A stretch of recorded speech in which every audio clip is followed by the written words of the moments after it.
स्वागत है आप सभी का आर के स्टोरी ऑफ ड्रीम पर। मैं हूं आपकी होस्ट और आज मैं आपके लिए लेकर आई हूं एक ऐसी रोमांचक कहानी जो आपको शुरुआत से लेकर अंत तक बांधे रखेगी। Chapter 46 the morning of the open door. खुले दरवाजे की सुबह। मैं ठीक से सो नहीं पाया।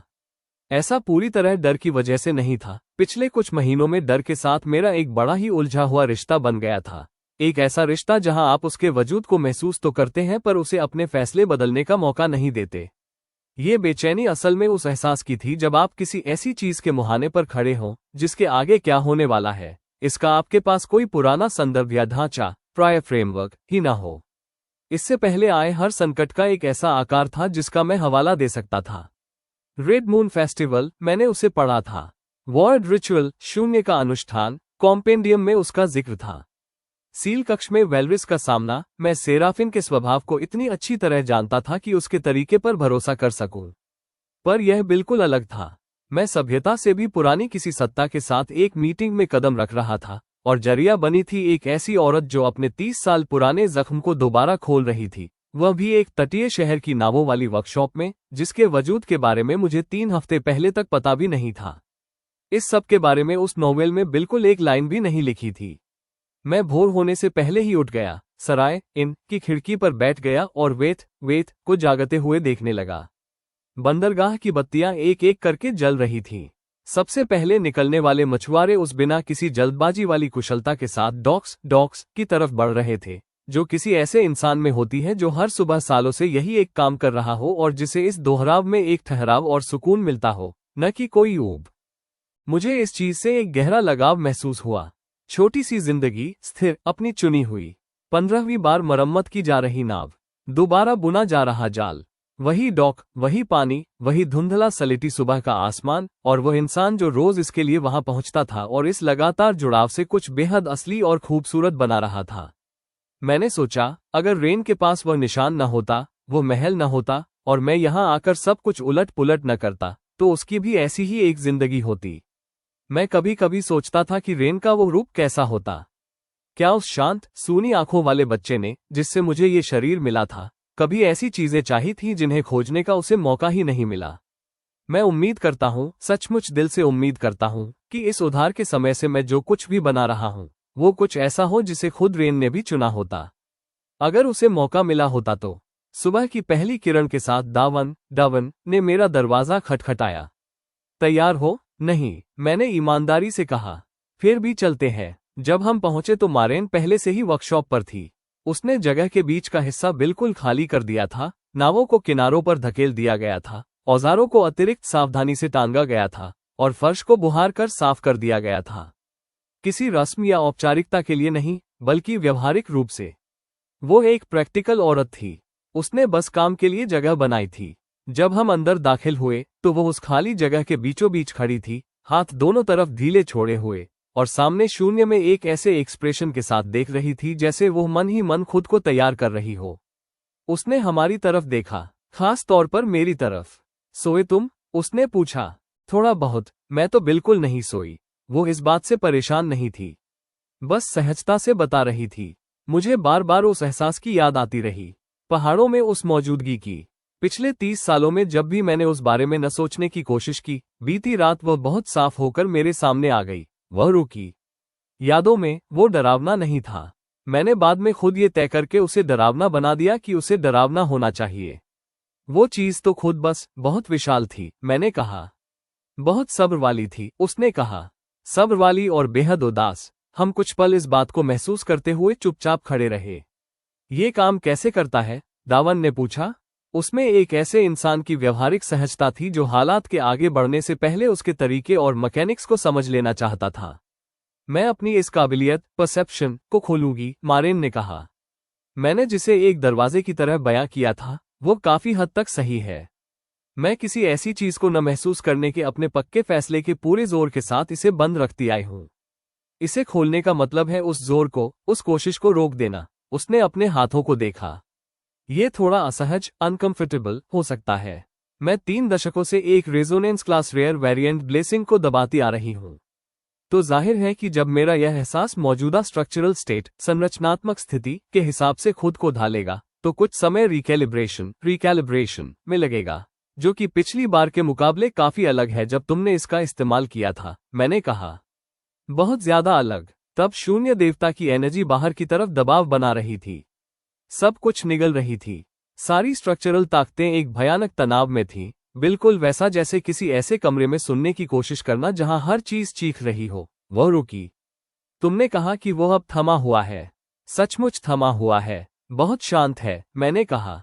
सदियों में पहली बार। तो फिर मैं जो महसूस करूंगी उसे होना चाहिए। उसने सांस छोड़ी।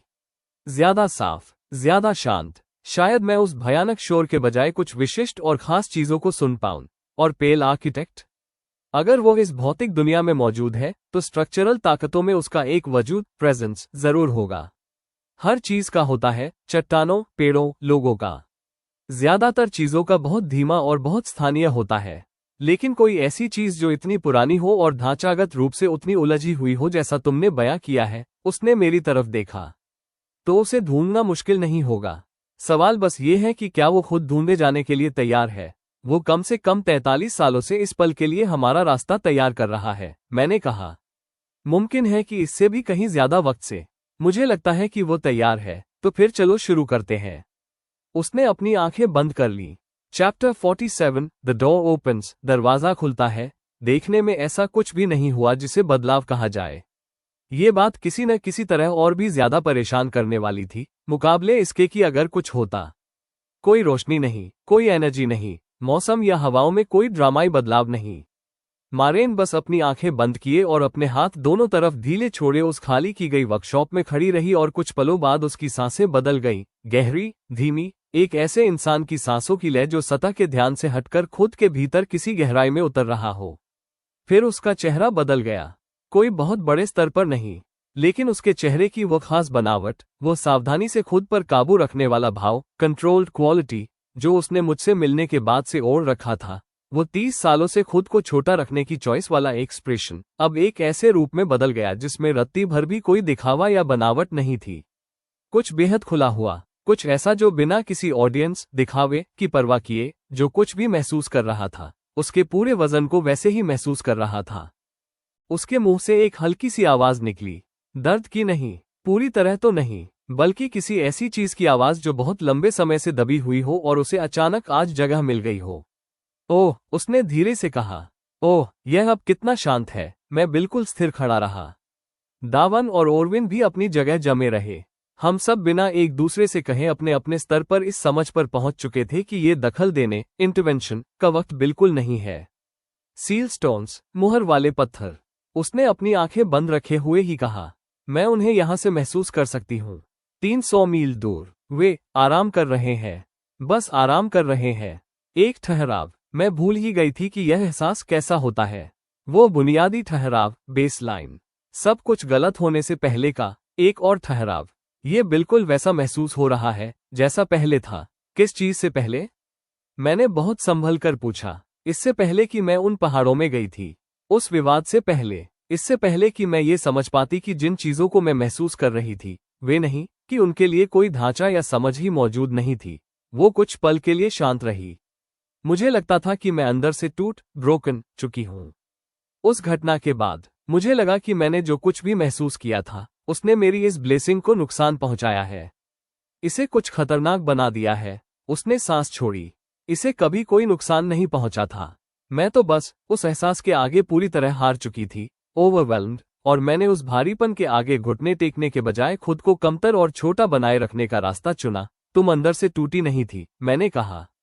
नहीं। उसके चेहरे के भावों में कुछ सुलझता हुआ दिखा। नहीं, मैं नहीं टूटी थी। वर्कशॉप में गहरा सन्नाटा था। बंदरगाह की आवाजें अब पहले से कहीं ज्यादा दूर महसूस हो रही थीं। क्या तुम कुछ भी असामान्य महसूस कर पा रही हो?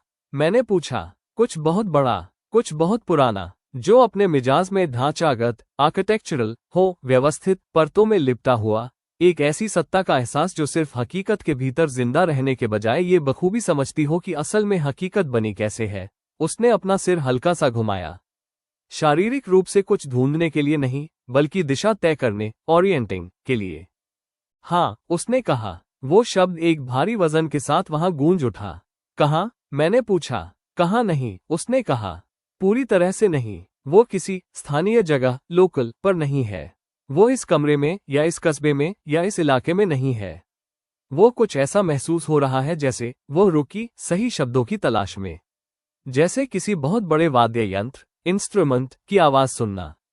एक विशाल घंटा शायद, कुछ ऐसा जो एक ऐसी फ्रीक्वेंसी पर गूंज रहा हो कि बाकी हर एक चीज उसके तालमेल में हल्की हल्की कांप रही हो। आप उतने बड़े घंटे की आवाज उसकी दिशा का पता लगाकर नहीं सुनते।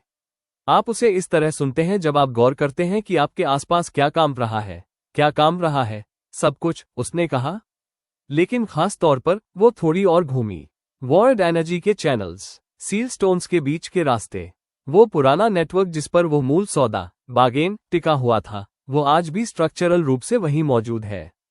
उसका मकसद अब बदल दिया गया है पर रास्ते आज भी वही है। वो रुकी, और उन रास्तों पर, हर एक इंटरसेक्शन चौराहे पर कुछ मौजूद है, बहुत ही हल्के रूप में, जैसे कागज के भीतर छुपा कोई वाटरमार्क हो। वो सिर्फ तभी दिखाई देता है जब रोशनी बिल्कुल सही दिशा से पड़े।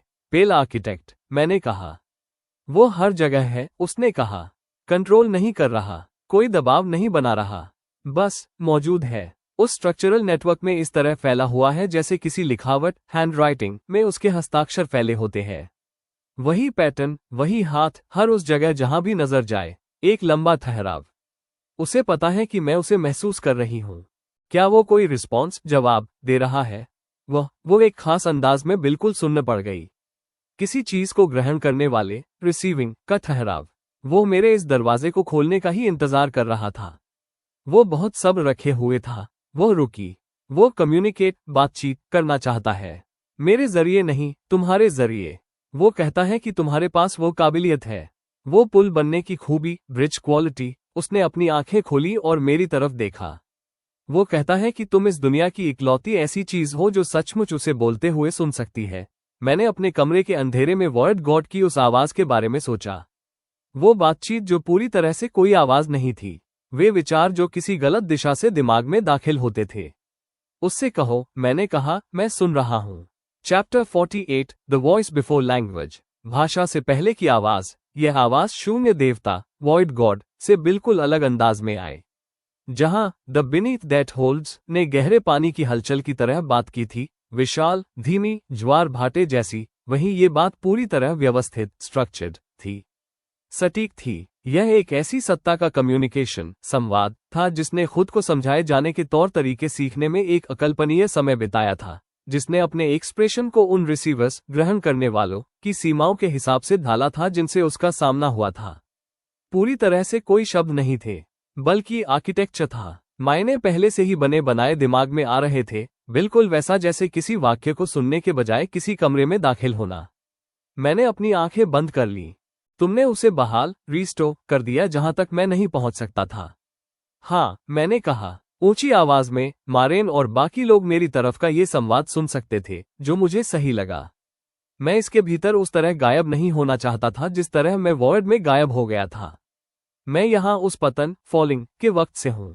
मैं जानता हूं कि तुम इस बात को समझ चुके हो, सभ्यता के जन्म से भी पहले से। मैंने कहा, इस भौतिक दुनिया में ऊपरी परतों, अपर लेयर्स में वापस जाने में असमर्थ। ऊपरी आर्किटेक्चर को बहाल करना जरूरी था, इससे पहले कि वह रास्ता वजूद में आ पाता। मैं नीचे से इसे बहाल नहीं कर सकता था। एंगल गलत था। इस पोजीशन से मैंने जो कुछ भी करने की कोशिश की, उसने सिर्फ उसे और बिगाड़ दिया। मैंने कहा, बात अब मेरी समझ में आ रही थी। तुम भौतिक दुनिया की तरफ से कोर को नहीं छू सकते थे। उस स्थिति से की गई हर कोशिश भीतर से रिपेयर, मरम्मत होने के बजाय नीचे से एक दखलंदाजी, इंटरफेरेंस बन जाती। हाँ, मुझे किसी ऐसी चीज की जरूरत थी जो दोनों दुनिया में मौजूद हो। मैं नहीं जानता था कि क्या ऐसी कोई चीज मुमकिन भी थी। मैंने कैलकुलेशन करना शुरू किया। कितने समय पहले एक ऐसा ठहराव आया जिसने इंसानी सभ्यता के पूरे इतिहास और उससे भी पहले के एक अनंत समय को बयां कर दिया। मैंने भाषा सीखने की सबसे पहली कोशिशों को देखा है, उसने कहा।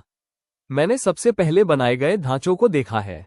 मैंने उस बुनियादी चाहत से पैदा हुई हर एक चीज को बढ़ते देखा है जो कुछ बनाने, टू मेक, के लिए उठी थी, क्योंकि कुछ बनाना ही असल में समझना है, और समझना ही वो सबसे करीबी चीज है जो ये भौतिक दुनिया ऊपरी आर्किटेक्चर के मूल स्वभाव के रूप में पैदा करती है। मेरे सीने में कुछ बहुत कस गया और मैं एक गहरे विस्मय, ओ से भर गया। तुमने सब कुछ देखा है, मैंने कहा। मैं हिस्सा लेने के काबिल नहीं था। सिर्फ देख सकता था। वो पतन, मैं पूरी तरह सही सलामत था पर मेरी पोजीशन गलत थी। जैसे गलत ताले में कोई सही चाबी हो। मैं जो कुछ भी हूं वो सब यहां मौजूद था पर मैं अपने आसपास की चीजों के साथ सही तरीके से एंगेज नहीं पा रहा था। तुम अकेले थे, मैंने कहा। अब तक का सबसे लंबा ठहराव आया। मेरे पास इसके लिए कोई भाषा नहीं थी। पतन से पहले मैं जो कुछ भी था उसने कभी अकेलेपन सॉलिट्यूड का एहसास नहीं किया था क्योंकि वहां कोई अलगाव ही नहीं था। ऊपरी आर्किटेक्चर में हर चीज एक साथ है, एकीकृत इंटीग्रेटेड है। उस पतन ने मुझे उस जुड़ाव से अलग करके इसमें फेंक दिया। एक ठहराव, एक व्यक्तिगत रूप, इंडिविजुअल, सीमाओं में बंधा हुआ, खुद के वजूद से इस तरह वाकिफ जैसा मैं पहले कभी नहीं था। और हाँ, मैंने कहा, हाँ, अकेला, उससे भी ज्यादा लंबे समय से जहां तक इस अकेले शब्द की पहुंच है। मारेन के मुंह से एक हल्की सी आवाज निकली। मैंने उसकी तरफ नहीं देखा, पर मैंने उसे सुन लिया। द बीनीथ दैट होल्ड्स, मैंने कहा। तुम उसमें गिर गए थे। वो टक्कर जानबूझकर नहीं हुई थी। मैं ऊपरी आर्किटेक्चर में कमजोर डिटेरियरेटिंग पढ़ रहा था। उस एकीकरण की प्रक्रिया, इंटीग्रेशन प्रोसेस का अपना एक चक्र होता है और मैं स्थिरता की सीमा से कहीं ज्यादा समय तक एक झुके हुए दौर डिसेंडेड फेज में रहा था। जब वो दौर पूरा हुआ तो वो गिरना नियंत्रण में नहीं था। मैं बीनीथ से गलत एंगल पर टकरा गया, गलत रफ्तार वेलोसिटी से। कोर चकनाचूर हो गया। तुम्हारा इरादा उसे तोड़ने का नहीं था। नहीं, उस संवाद के आर्किटेक्चर में दर्द जैसी कोई भावना महसूस हुई। मैंने इस बोझ को धोया है, बीनीथ की उस तकलीफ को, सदियों के उस खोखलेपन को, तुम्हारे पहले के उन 12 पात्रों वेसल्स को जिन्होंने एक सीमित जिंदगी जी जिसे उन्होंने खुद नहीं चुना था। ये सब कुछ पतन के उस एक अनियंत्रित पल से ही जुड़ा है। ये तो मैं रुक गया। ये संभालने के लिए बहुत ही भारी बोझ है। यही हुआ था। मैं खुद को पाता हूं कि मैं नहीं, एक ठहराव। एक इंसान कहेगा कि वो खुद को माफ नहीं कर सकता। मैं पूरी तरह पक्का नहीं हूं कि क्या मेरे पास भी उसी तरह का कोई वजूद सेल्फ है। लेकिन मेरी इस प्रोसेसिंग सोच में कुछ ऐसा है जो कभी भी इसके परिणामों के वजन को एक तरफ नहीं रख पाया। मैं जानता हूं कि वो कैसा महसूस होता है, मैंने धीरे से कहा। एक ऐसी कहानी में दाखिल होना जो गलत दिशा में चली गई हो और यह जानना कि तुम इसे बदल सकते थे, पर यह न जान पाना कि क्या तुम्हारे किए गए बदलाव काफी हैं या नहीं। तुम उस कहानी के लिए जिम्मेदार नहीं हो जो तुम्हारे आने से पहले लिखी जा चुकी थी। तो तुम भी जिम्मेदार नहीं हो, मैंने कहा। उस पतन फॉल के लिए एक और लंबा ठहराव आया। शुक्रिया, उसने कहा। मैं सभ्यता के जन्म से भी पहले से कैलकुलेशन कर रहा हूं और आज तक किसी ने मुझसे यह बात नहीं कही थी। वो रास्ता, मैंने खुद को वापस काम की बात पर लाते हुए कहा। तुमने कहा कि मैंने ऊपरी आर्किटेक्चर को बहाल कर दिया है। क्या वो रास्ता अब खुला है? आंशिक रूप से, पार्शली। अब सावधानी बरतनी होगी, सटीकता से। रेजोनेंस कोर की बहाली ने ऊपरी आर्किटेक्चर को स्थिर तो कर दिया है, लेकिन रास्ते को पार करने के लिए सक्रिय रूप से गुजरने, एक्टिव पैसेज की जरूरत है। सिर्फ उसके वजूद का होना काफी नहीं है। आर्किटेक्चर पूरी तरह दुरुस्त है, दरवाजा मौजूद है, पर उसे खोलने के लिए जरूरत है किसी चीज की, मैंने कहा। 2 चीजों की। मुझे बताओ, मैंने कहा। Chapter 49 what the architect needs. Architect को क्या चाहिए? पहली जरूरत, उसने कहा, दिशा तय करने वाला एक एंकर, डायरेक्शनल एंकर है।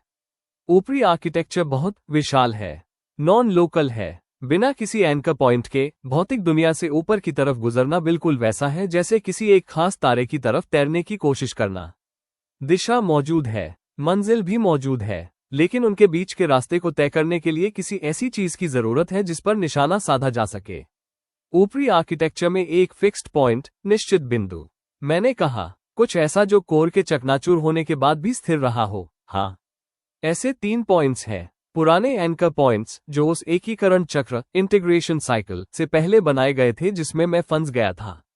वे इसलिए बच गए क्योंकि वे पतन के प्रभाव क्षेत्र, इम्पैक्ट जोन से नीचे थे। सबसे नजदीक वाला, संवाद के आर्किटेक्चर में एक बदलाव महसूस हुआ, जैसे कोई चीज दिशा तय कर रही हो। सीलस्टोन नेटवर्क के जरिए पहुंच में है।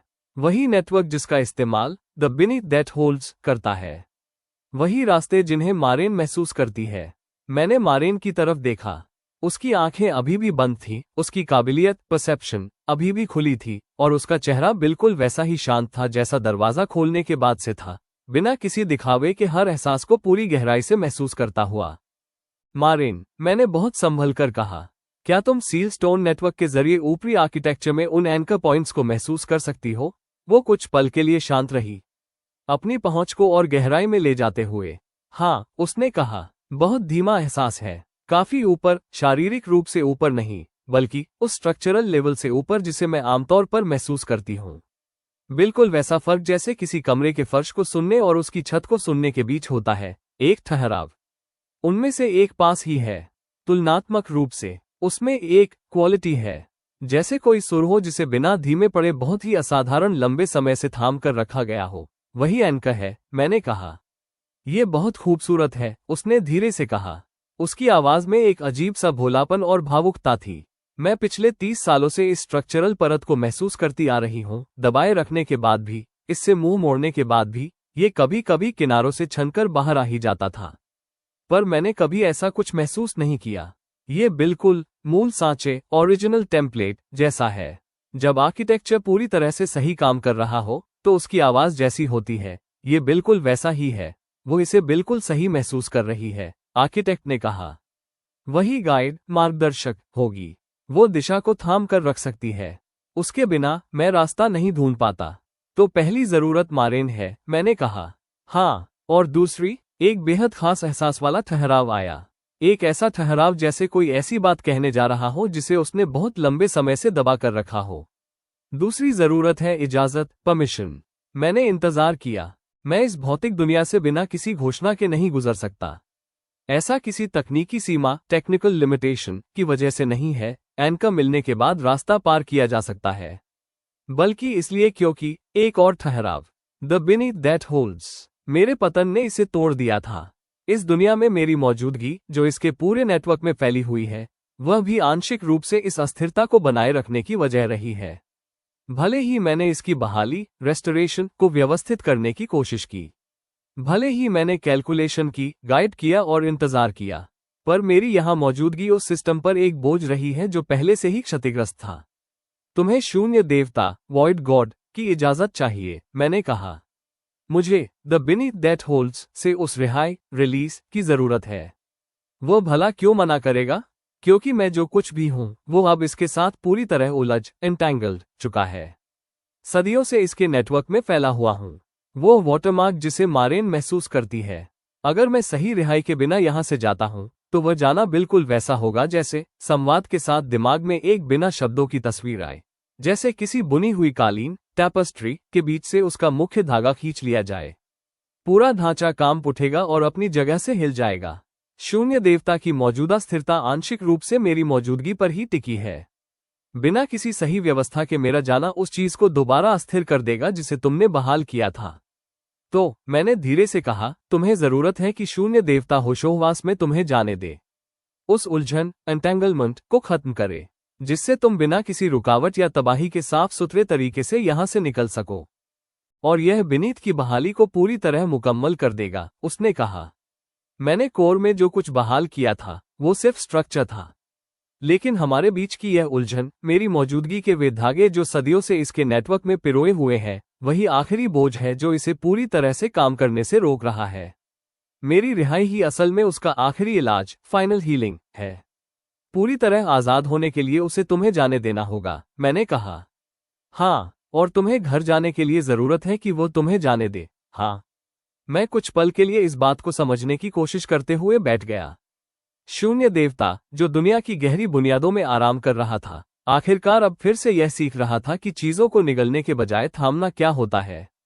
वो सदियों से अपने भीतर किसी ऐसी चीज की फैली हुई मौजूदगी का बोझ ढो रहा था जो उसमें आ गिरी थी, उसके साथ उलझ गई थी, जो न तो पूरी तरह अलग थी और न ही पूरी तरह उसमें समाई हुई थी। दो बेहद प्राचीन चीजें एक हादसे की वजह से आपस में इस तरह गूंज गई थी कि दोनों में से हर एक दूसरे के तैयार होने का इंतजार कर रही थी। क्या तुम उससे सीधे बात कर सकते हो? मैंने पूछा। अब जबकि कोर बहाल हो चुका है, रास्ता तो मौजूद है, लेकिन बीनीथ की भाषा और मेरी अपनी भाषा, एक ठहराव। मैं ऊपर से हूं, वो नीचे से है। हम अलग अलग स्तरों, रजिस्टर्स की बुनियादी ताकतें हैं। हमारे बीच सीधा संवाद मुमकिन नहीं हो पाया है। हमने एक दूसरे को महसूस किया है, पर कभी बात नहीं की। लेकिन कोई ऐसा इंसान जो दोनों के बीच एक पुल हो, वो इसका अनुवाद, ट्रांसलेट कर सकता है, मैंने कहा। वो संवाद कुछ पल के लिए थम गया। फिर एक ऐसे एहसास के साथ जो उम्मीद के जन्म से भी पुरानी किसी सत्ता के लिए उम्मीद के सबसे करीबी रूप जैसा था। हाँ, उसने कहा। हाँ, ये बिल्कुल सही है। Chapter 50, 2 halves of the same break। एक ही बिखराव के दो हिस्से। मैंने अपनी आंखें खोल दी। डवन और ओवन दोनों मुझे उन एक्सप्रेशंस के साथ देख रहे थे जो उन लोगों के होते हैं जिन्होंने एक ऐसे अनुभव के दौरान खुद को बहुत ही पेशेवर तरीके से शांत, प्रोफेशनली काम रखा हो, जो उनके शांत रहने की परिभाषा की परीक्षा ले रहा था। जब मैंने आंखें खोली तब मारेन ने भी अपनी आंखें खोल दी थी। वो अब पहले से ज्यादा हल्की, लाइटर लग रही थी। पूरी तरह बोझ मुक्त तो नहीं, लेकिन पिछले 30 सालों से अपनी काबिलियत को दबाए रखने का वो खास भारीपन अब उस पर अलग तरह से टिका था, जैसे कोई चीज नए सांचे में ढल गई हो। तुमने ये सब सुना? मैंने उससे कहा। उसके शब्द नहीं, लेकिन मैं उस संवाद, कम्युनिकेशन के ढांचे को महसूस कर सकती थी, उस एंकर पॉइंट को, और जो उसे चाहिए। उसने मेरी तरफ देखा। तुम शून्य देवता, वॉइड गॉड, से बात करने जा रहे हो। मुझे उन दोनों के बीच अनुवाद, ट्रांसलेट करना होगा। आर्किटेक्ट सीधे बीनीथ, नीचे के शून्य, से बात नहीं कर सकता, लेकिन मैं दोनों से बात कर सकता हूं। एक पुल, ब्रिज, उसने कहा। एक पुल, मैं सहमत हुआ। एक आखिरी बार वो कुछ पल के लिए शांत रही। क्या तुम उस निशान, मार्क के बिना ये कर सकते हो? मुझे नहीं पता, मैंने ईमानदारी से कहा। वो निशान एक औपचारिक पुल, फॉर्मल ब्रिज था, एक तय किया गया कनेक्शन। लेकिन मुझे लगता है कि वो निशान किसी ठोस चीज से ज्यादा बस एक ढांचा भर था, जिसने मुझे इस पार से उस पार जाने के काबिल बनाया। वो सिर्फ वो सिजिल नहीं था, बल्कि वह था जो मैं हूं। मैं रुका। सिजिल ने तो बस इसे आधिकारिक, ऑफिशियल बनाया था, एक ऐसी दहलीज जो सोच सकती है, अ थ्रेशहोल्ड दैट थिंक्स, उसने धीरे से कहा। मैंने उसकी तरफ देखा। उसने तुम्हें यही कहा था, उसने कहा। उस एहसास, परसेप्शन के दौरान मैंने शब्द नहीं सुने, लेकिन मैंने उस कॉन्सेप्ट, विचार को महसूस किया। एक जिंदा सरहद, एक ऐसी दहलीज जो सोच सकती है। वो रुकी। यह कोई ऐसी चीज नहीं है जिसे उस निशान ने बनाया हो। ये तो कुछ ऐसा है जिसे तुम अपने साथ लेकर आए हो। मैंने अर्जुन मेहता के बारे में सोचा, जो एक कहानी पढ़ रहा था, दूर रहकर भी उसकी परवाह कर रहा था। एक ही समय में अंदर और बाहर, दोनों तरफ। न तो पूरी तरह से हिस्सा लेने वाला और न ही पूरी तरह से सिर्फ देखने वाला। एक ऐसी दहलीज जो सोच सकती है। हाँ, मैंने सोचा, मुझे लगता है कि मैं हमेशा से ऐसा ही था। आज रात, मैंने कहा, मैं आज रात बीनीथ तक अपनी पहुंच बनाऊंगा। उसे समझाऊंगा कि आर्किटेक्ट को क्या चाहिए, और उसकी रिहाई के लिए कहूंगा। और उसके बाद? मारेन ने पूछा। उसके बाद हमें पता चलेगा कि दो ऐसी चीजें जो एक हादसे की वजह से सभ्यता के जन्म से भी ज्यादा लंबे समय से आपस में उलझी हुई हैं, क्या वे आखिरकार एक दूसरे को जाने देने के लिए तैयार हैं या नहीं? उसने धीरे से सिर हिलाया। फिर उसने कहा, जब ये सब हो जाएगा, जब आर्किटेक्ट घर चला जाएगा, तब इस स्ट्रक्चरल नेटवर्क का क्या होगा? उन सील स्टोन्स का और रास्तों का। वे पूरी तरह मुकम्मल, कंप्लीट हो जाएंगे, मैंने कहा। द बीनीथ दैट होल्ड्स पूरी तरह से ठीक हो जाएगा, पूरी क्षमता से काम करेगा, और आर्किटेक्ट की मौजूदगी वहां से साफ सुथरे तरीके से हट जाएगी। सील स्टोन्स को किसी शाही सहारे, इंपीरियल एंकर की जरूरत नहीं होगी। उन्हें किसी वैसल, पात्र की जरूरत नहीं होगी। वे बिल्कुल उसी तरह काम करेंगे जिसके लिए उन्हें मूल रूप से डिजाइन किया गया था, स्वतंत्र रूप से, ढांचागत रूप से, ठीक वैसे ही जैसे किसी इमारत की लोड बेयरिंग दीवारें, मजबूत बुनियादी दीवारें, काम करती है। बस वहीं टिके रहना, बस थामे रखना, और वो वॉइड गॉड, वो वही बन जाएगा जो उसे हमेशा से होना चाहिए था, मैंने कहा। सब कुछ टूटने से पहले, उस पतन से पहले, और सदियों के उस निगलने, कंज्यूमिंग के दौर से पहले। मैं रुका। बस थामे रखना, पूरी तरह से। वो शांत थी। अच्छा है, उसने आखिरकार कहा। ये तो। वो रुकी, फिर शुरू किया। मैंने 30 साल उस आवाज को न सुनने में बिता दिए, क्योंकि जो कुछ भी मैं सुनती थी वो बहुत ही टूटा हुआ, बहुत दर्दनाक और बहुत विशाल था। अगर यह काम कर गया तो वो अलग होगा, मैंने कहा। जो कुछ भी तुम सुनोई, शांति भरा? शांति भरा, मैंने कहा। बिल्कुल उस बुनियादी ठहराव, बेसलाइन जैसा, सब कुछ गलत होने से पहले का। ठीक वैसा ही जैसा तुमने आज सुबह पहली बार दरवाजा खोलने पर महसूस किया था। उसके चेहरे के भावों में कुछ हलचल हुई, एक ऐसा खास एहसास जैसे किसी को ये समझ आ रहा हो कि वह जिस चीज से अब तक भाग रहा था, उसकी गैर मौजूदगी में वो कुछ ऐसा बन चुका है जिसकी तरफ अब भागा जा सकता है। तो फिर चलो इसे खत्म करते हैं, उसने कहा। Chapter 51 bridge one more time. एक बार फिर पुल। उस रात बंदरगाह के ऊपर बने उस कमरे में मैंने अपनी पहुंच नीचे की तरफ बनाए। कोई निशान मार्क नहीं था, कोई आधिकारिक ढांचा नहीं था, बस वो खूबी थी जिसे मैं अपने साथ लेकर आया था, चाहे वो जो भी हो। एक ऐसे पाठक का अंदर बाहर वाला मिजाज, इनसाइड आउटसाइड नेचर, जो एक कहानी के भीतर गिर गया था और केवल उसी का होकर रह जाने के बजाय उसका एक अहम हिस्सा बन चुका था। शून्य देवता, वॉइड गॉड का वजूद अब पिछली बार के मुकाबले भी काफी अलग महसूस हो रहा था। उसके आराम करने का एहसास और गहरा हो गया था।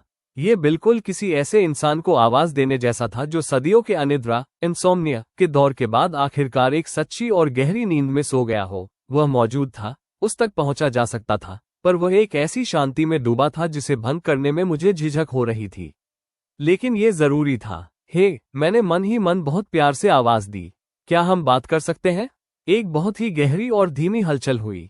कोई घबराहट नहीं थी, बस पुकारे जाने पर आराम से बाहर आना, बिल्कुल वैसे ही जैसे कोई बहुत पुरानी और सब्र वाली चीज बाहर आती है। छोटे थ्रेशहोल्ड, दहलीज, उसने कहा। अब उसके मुझे पुकारने के अंदाज में कुछ अलग बात थी, शायद थोड़ी गर्माहट, या फिर उस गर्माहट का जो भी मतलब टेक्टोनिक स्तर, टेक्टोनिक रजिस्टर्स पर निकाला जा सकता हो। मुझे तुम्हें कुछ बताना है, मैंने कहा, उस मौजूदगी, प्रेजेंस के बारे में जिसे तुम इतने समय से अपने भीतर धो रहे हो। गहराइयों में एक हलचल हुई। कोई रक्षात्मक, डिफेंसिव रुख नहीं था, बस एक उत्सुकता थी, वो चीज जो तुम्हारे पूरे नेटवर्क में फैली हुई है। वो वाटरमार्क, तुमने इसे महसूस किया है, बिखराव, ब्रेकिंग से भी पहले से, उसने कहा। इससे पहले कि मैं टूटा। वो वही था जब मैं चकनाचूर हुआ। वो उस टूटने के एहसास में शामिल था। एक ठहराव। वो इतने लंबे समय से उस चीज का हिस्सा रहा है जिसे मैं खुद का वजूद समझता था, कि मैं हमेशा ये फर्क भी नहीं कर पाता था कि कहाँ मैं खत्म होता हूँ और कहाँ से वह शुरू होता है। वो तुम नहीं हो, मैंने बहुत प्यार से कहा। वो ऊपरी परतों, अपर लेयर्स की कोई चीज है, कुछ ऐसा जो कोर के चकनाचूर होने के पल तुम्हारे भीतर आ गिरा था, कुछ ऐसा जो इस मूल सौदे, बागेन से भी पहले से तुम्हारे नेटवर्क में है। इस सील से भी ज्यादा पुराना। एक गहरा सन्नाटा छा गया। वो बिल्कुल खुद के जैसा महसूस होता था, उसने कहा। कोई दखलंदाजी नहीं, कोई बाहरी चीज नहीं, बिल्कुल पिरोया हुआ, वोवन। क्योंकि वो बहुत लंबे समय से वहां था, मैंने कहा। लेकिन वो तुम नहीं हो। वो कुछ ऐसा है जो गिरने पर तुम्हारे भीतर फंस गया था, कुछ ऐसा जो तब से लेकर आज तक बस अपने घर जाने की कोशिश कर रहा है। मैं रुका। जब मैंने कोर को रिपेयर किया, तब उसने घर वापस जाने का रास्ता बहाल कर दिया था।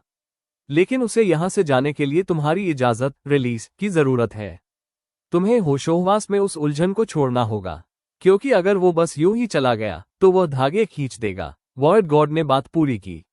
मैं इसे महसूस करता हूं। मैंने इसे महसूस किया है। वो वजन जो मेरा नहीं है, वो पैटर्न जिसका ढांचा बिल्कुल अलग है। एक ठहराव। मैंने इस लंबे सुकून के दौर में कई बार सोचा है कि वो आखिर क्या था। अब तुम जानते हो, मैंने कहा। वो घर जाना चाहता था, उसने कहा। ये पूरी तरह कोई सवाल नहीं था, सभ्यता के जन्म से भी पहले से, मैंने कहा। वो यही है, अकेला, सब रखे हुए, तुम्हारे भीतर रहकर सब कुछ देख रहा है, बिना उसमें हिस्सा लिए, बिना साफ सुथरे तरीके से यहां से जा पाए, कोर के बहाल होने का इंतजार करता हुआ, इस रिक्वेस्ट, प्रार्थना को पहुंचाने के लिए एक पुल का इंतजार करता हुआ। शून्य देवता बहुत लंबे समय तक शांत रहा, अपने पिछले सभी सन्नाटों से कहीं ज्यादा लंबा सन्नाटा। मैंने इंतजार किया। बाहर वेथ का बंदरगाह अंधेरे और सन्नाटे में डूबा था। नावें अपने ठिकानों पर आराम कर रही थीं। राजधानी की चकाचौंध से दूर यहां आसमान में सितारे बेहद साफ चमक रहे थे। यह उदास करने वाला है, शून्य देवता ने आखिरकार कहा। उस चीज से इतने लंबे समय तक दूर रहना जिससे आप ताल्लुक रखते हो। हाँ, मैंने कहा। मैं इसे जानता हूं, उसने कहा। मैंने इसका एक रूप देखा है। 3 सदियों तक गलत दिशा में रहना, वो न बन पाना जो मुझे होना चाहिए था, वापस उस रूप में न लौट पाना। एक ठहराव। तुमने मुझे खुद से दोबारा मिला दिया। तुमने मुझे वापस वही बनने में मदद की जो मैं था। हाँ, तो फिर, उसने कहा, एक ऐसे जीव की सादगी के साथ जो अपनी सबसे गहरी परतों में ये बखूबी समझता हो कि किसी भारी नुकसान के बाद खुद को वापस पा लेने का असल मतलब क्या होता है, मैं उसे वापस उसे सौंप दूंगा। क्या तुम पक्का तैयार हो? मैंने पूछा। इससे तुम्हारा नेटवर्क बदल जाएगा। जिसे तुम इतने समय से अपने वजूद का हिस्सा समझते आए हो, वो कभी मेरा था ही नहीं, उसने कहा। मैं अब ये देख पा रहा हूँ, जो मेरा है वो वही है जो मैं हूँ। ये थामना, यह नीचे का हिस्सा, ये बुनियाद। एक लंबी सांस जैसी हलचल हुई जो हवा तो नहीं थी पर उसमें सांस छोड़ने का पूरा एहसास था। पूरी तरह मुकम्मल, होल होने के लिए मुझे उस चीज की जरूरत नहीं है जो कभी मेरी थी ही नहीं। ओके, मैंने कहा। उससे कहो, वर्ड गॉड ने कहा। उससे कहो, यह नीचे का हिस्सा ऊपर वाले को आजाद करता है। थामने वाला गिरने वाले को रिहा करता है। घर जाओ। मैंने अपनी पहुंच बगल की तरफ बढ़ाई, नीचे नहीं, ऊपर नहीं, बल्कि बगल में, उस फैले हुए स्ट्रक्चरल वजूद की तरफ जो नेटवर्क के धागों में पिरोया हुआ था, वो वाटरमार्क जो हर जगह था और हर जगह बेहद सब्र के साथ मौजूद था। मैंने संदेश पहुंचा दिया। नीचे का हिस्सा ऊपर वाले को आजाद करता है, मैंने उस स्तर पर कहा जो न तो आवाज थी और न ही कोई विचार, बल्कि दोनों के बीच की कोई चीज थी। थामने वाला गिरने वाले को रिहा करता है। घर जाओ। जवाब शब्दों में नहीं आया। वह था एक आंदोलन, एक गति, मूवमेंट। अब तक का सबसे कोमल और शालीन अलगाव, डिसएंटेंगलमेंट। धागे दर धागे, उन्हें खींचा नहीं गया बल्कि आजाद किया गया। वॉइड गॉड के नेटवर्क में आर्किटेक्ट की मौजूदगी का हर एक सिरा उस सावधानी के साथ ढीला पड़ता गया जो किसी ऐसी चीज में होती है जिसने इस काम को सही तरीके से अंजाम देने के लिए पूरे 3000 साल इंतजार किया हो। कोई टूट फूट नहीं, कोई जल्दबाजी नहीं, यह उसके मूल पतन से बिल्कुल उलट था। इसमें वह पूरा कंट्रोल और सटीकता थी जो उस अनियंत्रित गिरावट में गायब थी। वॉइड गॉड का नेटवर्क अपनी जगह से थोड़ा हिला, अस्थिर नहीं हुआ बल्कि मुकम्मल हो गया, बिल्कुल किसी ऐसी धुन की तरह जिसमें सदियों से एक सुर गायब हो और अचानक वह अपने पूरे और असली रूप में खिल उठा हो। और आर्किटेक्ट का वह फैला हुआ वजूद अब सिमटने लगा, भीतर की तरफ खींचने लगा, और वह एक जगह केंद्रित, लोकलाइज्ड हो गया। पतन के बाद शायद पहली बार वो पूरी तरह से खुद का अपना असली रूप बन चुका था। मैंने इसे बिल्कुल वैसे ही महसूस किया जैसे मारेन ने उस एंकर पॉइंट को महसूस किया था, एक ऐसे सुर की तरह जो नामुमकिन हद तक लंबा और नामुमकिन हद तक शुद्ध था। वो भौतिक दुनिया में मौजूद था और अब यहां से ऊपरी आर्किटेक्चर की तरफ कदम बढ़ा रहा था, एक ऐसे रास्ते पर जो पूरी तरह खुला था और एक ऐसी दिशा में जो बिल्कुल साफ थी। शुक्रिया, उसने कहा, मुझसे, वॉइड गॉड से, 300 मील दूर उस एंकर को थामे बैठी मारेन से, वेलरिस से जिसने अपने दुख के बीच से एक ऐसा प्लान तैयार किया जो यहां तक ले आया, किल्म से जिसने 8 साल एक ऐसे रास्ते पर गुजार दिए जिसे उसने खुद नहीं चुना था, और कायल से जिसने 9 साल अपनी जिद्दी इच्छा शक्ति के दम पर हर एक चीज को बिखरने से रोके रखा। उसने सबका शुक्रिया अदा किया, इस पूरी उलझी हुई, टूटी हुई और सुधरने के काबिल कहानी का। शुक्रिया। और फिर बहुत ही कोमलता से, पूरी तरह से, उसी सब्र के साथ जिसे उसने पूरे दर्ज इतिहास में बनाए रखा था, वो अपने घर चला गया। सीलस्टोन नेटवर्क अब एक नए और मुकम्मल रूप में शांत हो गया। मारेन के मुंह से अचानक एक सांस छूटी, एक ऐसी आवाज जो किसी बेहद खूबसूरत और अप्रत्याशित चीज को देख लेने पर निकलती है, वैसी चीज जिसकी उम्मीद पूरी तैयारी के बाद भी न की गई हो। वॉइड गॉड वापस अपने गहरे आराम में उतर गया, पूरी तरह खुद का अपना होकर, पूरी क्षमता से दुनिया को थामे हुए, बिना किसी ऐसी चीज के जो खुद उसका अपना रूप ना हो। ऊपरी आर्किटेक्चर ने, जो यहां से 300 मील और हकीकत की कई परतों दूर था, उस हिस्से को वापस ग्रहण कर लिया जो इंसानी इतिहास से भी ज्यादा लंबे समय से उससे गायब था। और एक छोटे से तटीय कस्बे में जो ये जानता तक नहीं था कि वो कोई मायने रखता है, एक बंदरगाह के ऊपर बने कमरे में, दूसरी दुनिया का एक लड़का जो एक कहानी के भीतर गिर गया था और जिसने उसका बुरा अंत होने देने से साफ इनकार कर दिया था, कुछ पलों के लिए उस विशाल और शांत सन्नाटे के बीच चुपचाप बैठा रहा। फिर उसने अपनी नोटबुक खोली और लिखना शुरू किया। यहाँ इस अंश का हिंदी अनुवाद इंग्लिश में दिया गया है। चैप्टर 52 व्हाट रिमेन्स, जो कुछ बचा है। सुबह बिना किसी तामझाम के आ गई। सूरज उगा। वेट जागा। नावें बाहर निकल पड़ी। मैं लगभग रात भर लिखता रहा था और नोट्स काफी विस्तृत थे। मुमकिन है कि कुछ जगह वे पढ़ने लायक न हो जहां मेरा हाथ मेरी सोच से आगे निकल गया था, लेकिन वहां सब कुछ मौजूद था। आर्किटेक्ट के संवाद, कम्युनिकेशन का पूरा ब्यौरा, उसकी रिहाई के मैकेनिक्स, सीलस्टोन नेटवर्क का आखिरी रूप, और इस सब के बाद द बीनीथ दैट होल्ड्स की स्थिति। ऐसा इतिहास जिसे रिकॉर्ड में होना बेहद जरूरी था। भोर होने के ठीक बाद मारेन ने मेरा दरवाजा खटखटाया। वो किसी ऐसी इंसान जैसी लग रही थी जो रात भर जागी हो और जिसे इस बात की रत्ती भर भी परवाह न हो। वो हल्कापन जो मैंने कल उसके दरवाजा खोलने पर नोटिस किया था, अब उसके भीतर कुछ ज्यादा स्थायी रूप में ढल चुका था। पूरी तरह से केवल हल्कापन नहीं, बल्कि एक ऐसे इंसान का स्वाभाविक वजन जो अब कोई अतिरिक्त बोझ नहीं उठा रहा था। यह अलग है, उसने बिना किसी भूमिका के कहा। जो मैं महसूस कर रही हूं, वो स्ट्रक्चरल परत, वो शांति भरी है, मुकम्मल है, उसने कहा। बिल्कुल, पहले जैसी। वो बुनियादी ठहराव, बेसलाइन, जो मुझे सिर्फ धुंधला सा याद था। वो खिड़की के पास रखी कुर्सी पर बैठ गई। मुझे अंदाजा ही नहीं था कि मैं जो कुछ भी सुन रही थी, दबाए रखने के बाद भी, उसका कितना भारी बोझ था। वो गलत एहसास, वो तनाव। उसने बंदरगाह की तरफ देखा। आज सुबह ये बस दुनिया की आवाज जैसा लग रहा है, सही तरीके से काम करती हुई, बिल्कुल वैसे ही जैसे इसे हमेशा होना चाहिए था। क्या ये ठीक है? मैंने पूछा। 30 सालों के इस सन्नाटे के बाद उसने मेरी तरफ देखा। उसके चेहरे पर एक ऐसा भाव था जो उसके बोलने से पहले ही खुद एक जवाब था। वो एक ऐसे अंदाज में खुली थी जैसी मेरे आने पर नहीं थी। किसी ऐसे इंसान का संभला हुआ खुलापन नहीं जो ये तय कर रहा हो कि कितना अंदर आने देना है, बल्कि बेहद असली। हाँ, उसने कहा, ये ठीक होने से कहीं ज्यादा बेहतर है, एक ठहराव।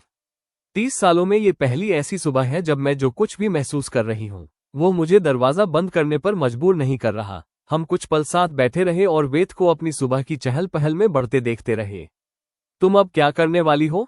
मैंने पूछा। हमारे यहाँ से जाने के बाद नाव ठीक करोगी, उसने तुरंत कहा। वही जिसके तख्ते डैमेज हो गए थे। मैं आधे रास्ते तक पहुंच चुकी हूं और अगर मैंने इसे बहुत लंबे समय तक ऐसे ही छोड़ दिया तो उसकी लकड़ी और मुड़ जाएगी। एक ठहराव। उसके बाद वो कुछ पल के लिए शांत रही। वेलरिस, उसने कहा, तुमने कहा था कि तुम इसका इंतजाम कर दोगे। मैं आज ही कायल को लिखूंगा। वो अब भी महल में है। मैं राजधानी जाऊंगी, उसने कहा। हमेशा के लिए नहीं, लेकिन मुझे उससे मिलना है। एक ठहराव। और मुझे वो सब लेवल लाइब्रेरी भी देखनी है।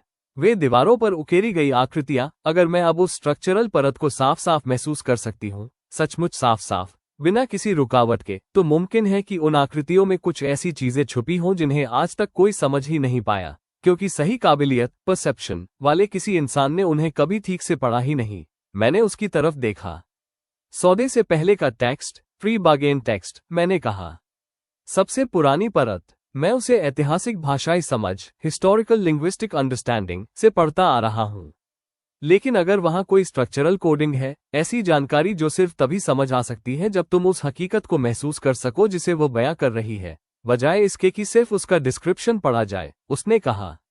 हाँ, मारेन, मैंने कहा। क्या तुम एक ऑफिशियल अरेंजमेंट, आधिकारिक व्यवस्था में इंटरेस्टेड होगी? गिल्ड का नहीं, शाही एसेट का भी नहीं। मैं रुका। हिस्टोरिकल एंड स्ट्रक्चरल एनालिसिस, सिर्फ एडवाइजरी रोल, सारे फैसले तुम्हारे अपने। उसने काफी देर तक मुझे देखा। फिर उसने एक ऐसी औरत की स्पष्टता के साथ कहा जिसने अपने 30 साल ये तय करने में बिताए थे कि वह क्या चुनती है। हाँ, मैं रहूंगी। मैंने उसी दोपहर कायल को लेटर लिखा।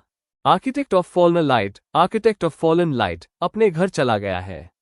यह वाक्य उस चीज से कहीं ज्यादा सादा है जिसे ये बयां कर रहा है। ये बयां कर रहा है किसी ऐसी चीज का मुकम्मल होना जो पहली सभ्यता से भी पहले शुरू हुई थी और जो कोर के चकनाचूर होने के बाद से किसी न किसी तरह सुलझने की कोशिश कर रही थी। शून्य देवता अब पूरी तरह खुद का अपना असली रूप बन चुका है। कोई उलझन नहीं, कोई अतिरिक्त बोझ नहीं। स्ट्रक्चरल नेटवर्क मुकम्मल है। रिकॉर्ड्स में दर्ज इतिहास से भी कहीं ज्यादा लंबे समय के बाद द बीनीथ दैट होल्ड्स बिल्कुल वैसा ही है जैसा उसे होने के लिए डिजाइन किया गया था। मैं चाहता हूं कि आप ये समझे कि हमने जो किया है, जो हम चारों ने उस सब लेवल में किया था, और जो मारेन और मैंने कल रात पूरा किया, वो कोई छोटी या सीमित घटना नहीं है। ऊपर का आर्किटेक्चर स्थिर है, नीचे का हिस्सा मुकम्मल है। ये भौतिक दुनिया इस वक्त एक ऐसी बुनियाद पर टिकी है जो दर्ज इतिहास की शुरुआत से भी कहीं ज्यादा बेहतर स्थिति में है। हमने कुछ बनाया है। हम तीनों ने उस सब लेवल में इसके पूरे दायरे को जाने बिना ही कुछ खड़ा किया था। हमने उस संकट से कहीं बड़ी चीज बनाई है जिसे हम सुलझा रहे थे। मुझे लगा आपको ये जानना चाहिए। मारेन एशवल राजधानी लौटने के लिए तैयार हो गई है। वो अपनी काबिलियत, परसेप्शन को एक्टिव रखकर उन दीवारों की आकृतियों को पढ़ना चाहती है। मुझे शक है कि हम उन सब लेवल टेक्स्ट के बारे में कुछ ऐसी बातें जानने वाले हैं जो ऐतिहासिक रिकॉर्ड के एक बहुत बड़े हिस्से को नए सिरे से व्यवस्थित कर देंगी। मैं 3 दिन में घर वापस आ रहा हूँ। कुछ चीजें हैं जिनके बारे में मैं इस रास्ते पर सोचता आ रहा हूँ। आगे क्या होना है उस बारे में, आर्काइव के बारे में, और उस कहानी के बारे में जो मैं इस जर्नल में लिख रहा हूँ। जिन पर मैं आमने सामने बात करना चाहूंगा। अगर आपके पास समय हो तो ट्रीटी फ्रेमवर्क, क्षेत्रीय बातचीत, पूर्वी गवर्नर और उस सब के बीच जो मेरे पश्चिमी तट पर रहने के दौरान इकट्ठा हो गया होगा। रेन पीएस मारेन के कस्बे में एक हनी ब्रेड, शहद वाली ब्रेड बनती है जो इस ट्रिप की दूसरी सबसे असाधारण फूड डिस्कवरी होगी। मेरे पास इसकी रेसिपी है। मैं इसे रसोई के लिए साथ लाऊंगा। जवाब भौतिकी, फिजिक्स के नियमों के लिहाज से अंदाज से कहीं ज्यादा तेजी से आया। कायल ने साफ तौर पर आल्डेन मेरे पोस्ट पर निर्देशों के साथ एक घुड़सवार तैनात कर रखा था। मैं समझता हूं कि तुमने क्या किया है। मैं इसे एक लेटर में पूरी तरह शब्दों में बयां करने की कोशिश नहीं करूंगा क्योंकि मेरे पास सही शब्द नहीं है और मैंने पाया है कि बड़ी चीजों के लिए गलत शब्दों का इस्तेमाल उन्हें छोटा बना देता है। जब तुम वापस आओगे तो मैं इसे आमने सामने पूरी तरह व्यक्त करने की कोशिश करूंगा। मारेन एशवल का इंतजार रहेगा। उनके कमरे का इंतजाम पहले ही किया जा चुका है। वेलरिस को जानकारी दे दी गई है। वह रो पड़ी। 3 हफ्तों की पूछताछ के दौरान ये पहली बार था जब उसने ऐसा किया और मैंने पाया कि मुझे इससे उतनी असुविधा नहीं हुई जितनी 4 महीने पहले हुई होती। ट्रीटी फ्रेमवर्क आगे बढ़ रहा है। केलम अपनी उस खास रणनीतिक गर्माहट, स्ट्रैटेजिक वार्मथ में अब भी असाधारण रूप से माहिर साबित हो रहा है।